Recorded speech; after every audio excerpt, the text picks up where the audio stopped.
రాజుల కాలంలో బలవంతుడు దాడి చేసి పక్క రాజ్యాన్ని లాక్కుంటే అది ధీరత్వం.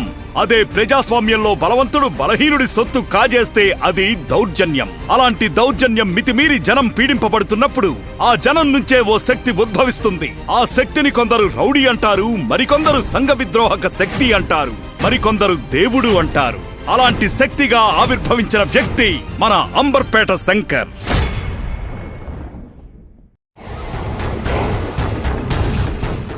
Who is Amberpet Shankar? ఒక డానా, స్ట్రీట్ రౌడియా, స్టేట్ రౌడియా?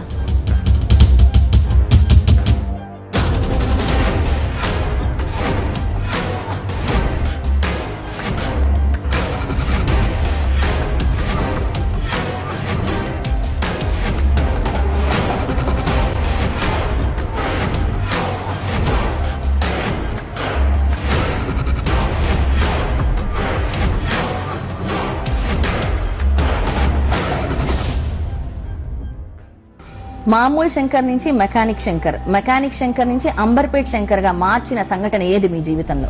మారోడి అతన్ను ఇద్దరు వ్యక్తులు కొడుతున్నారు.